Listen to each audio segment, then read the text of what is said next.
Siapakah yang memilih jalan susah atau derita dalam hidupnya?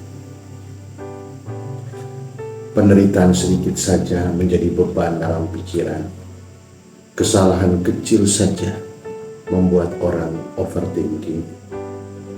Dan kegagalan sekali saja membuat kita merasa tidak berarti, tidak dicintai oleh Tuhan. Inilah salib kehidupan yang harus kita pikul. Tetapi hal ini menjadi kutuk ketika kita menerima salib tanpa iman dan cinta.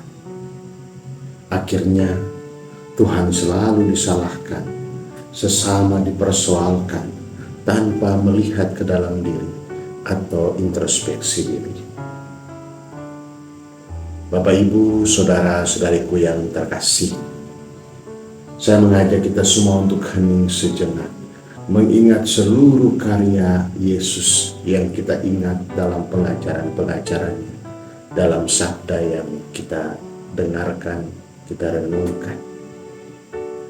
Ia hadir menyembuhkan orang sakit, dan kini ia menjadi pesakitan atau orang yang tersiksa dengan hinaan, cercaan, dan cambukan. Ia hadir mengampuni orang yang berdosa, yang kedapatan bersih, dan kini ia juga tetap mengampuni para serdadu, para algojo yang menyiksanya, dan memberi keselamatan kepada penjahat yang di sebelah kanannya. Ia hadir membangkitkan orang mati, namun kini ia dihukum mati. Ia memanggil para pemungut cukai dan orang berdosa yang dihujat orang. Kini ialah yang dihujat oleh banyak orang. Dia yang baru dengar namanya saja, orang datang berbondong-bondong mencarinya. Orang pergi kemana-mana mengikutinya. Dan kini ia dijauhi oleh orang-orang, bahkan hanya dipandang dari kejauhan. Ia yang hadir memberi ketenangan, tetapi justru menjadi alat barter di hadapan Pilatus. Ia yang memberi makan 5.000 orang, tetapi kini ia kehausan di palang hina kayu salib.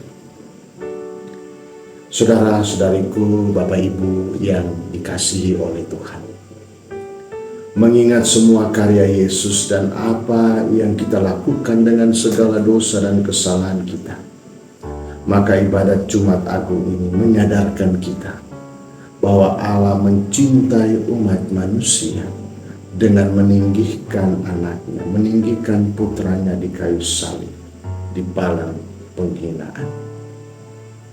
Salib menjadi tempat para penjahat, tetapi Allah memilih jalan yang paling hina ini, agar kita yang telah hina oleh dosa dimurnikan dan dikuduskan.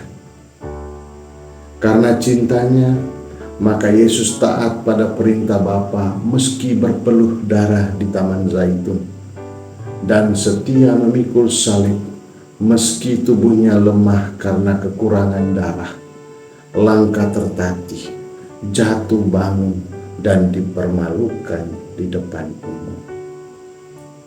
Pakaiannya ditanggalkan prajurit dan dipermalukan di hadapan umum untuk memulihkan kita yang suka menanggalkan pakaian sendiri dan mempermalukan diri sendiri. Ia setia pada perutusan sehingga tidak berhenti saat terjatuh atau diam saat ditolong Simon, atau lemah saat berjumpa dengan ibunya, atau diusap oleh Veronica. Dalam deritanya, ia menghibur wanita yang menangisinya, mengampuni para prajurit, dan puncaknya adalah berserah kepada Allah. Ya Bapa, ke dalam tangan-Mu kuserahkan nyawaku. Ia berserah karena cinta kepada manusia dan kesetiaan pada perutusan. Saudara-saudariku yang terkasih, ibadat ini pun menyadarkan kita bahwa cintanya tidak hilang oleh siksa serdadu. Karena itu, pandanglah Dia yang wafat di kayu salib, dan temukan betapa besar cinta Allah bagi umat manusia. Dosa-dosa kitalah yang menjadi paku yang menembus tangan dan kakinya. Kesalahan-kesalahan kitalah yang menjadi tombak yang menembus lambungnya. Meski demikian, dari lambungnya yang terluka mengalir rahmat darah dan air yang menyucikan kita dan menebus dosa-dosa kita. Dari lambung yang terluka terpancar cinta yang mendalam dari hati kudusnya. Ibadat agung ini pun mengingatkan kita yang selama ini kurang taat dan setia pada Allah Bapa. Kita yang mendekat kalau ada maunya dan menjauh setelah mendapatkan segalanya. Kita yang hidup sebagai sahabat saat bahagia, tetapi menghilang saat susah.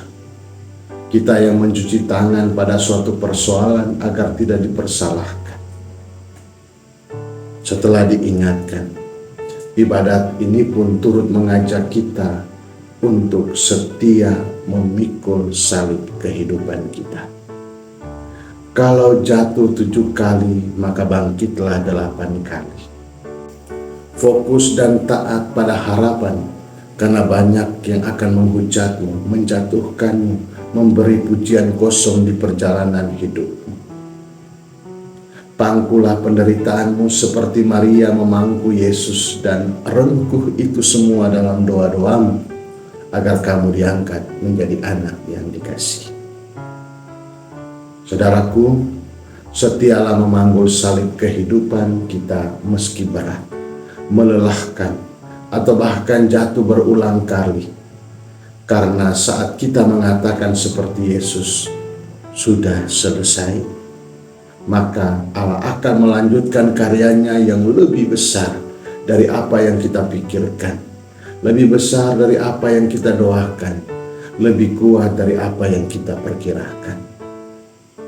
Janganlah overthinking sampai tidak bisa tidur, tetapi berlututlah dan katupkan tanganmu dalam doa, maka hatimu tenang dan tidur menyenyak. Teruslah melangkah dan mencoba meski gagal, jatuh bangun dalam hidupmu, karena salib Kristus akan menjadi jembatan untuk melewati jurang-jurang kehidupan. Dalam keadaan apapun, angkatlah kepalamu dan katakan seperti kepala prajurit, sungguh orang ini anak Allah. Dan bersimpulah di kaki salib untuk menerima berkat seperti Yohanes. Tuhan taat dan setia karena cinta kepadamu, maka sekarang karena cinta kepada Allah, setialah dalam iman, teguhlah dalam pengharapan, dan mengasihi tanpa syarat. Tuhan Yesus memberkati, Bapa, Putra, dan Roh Kudus.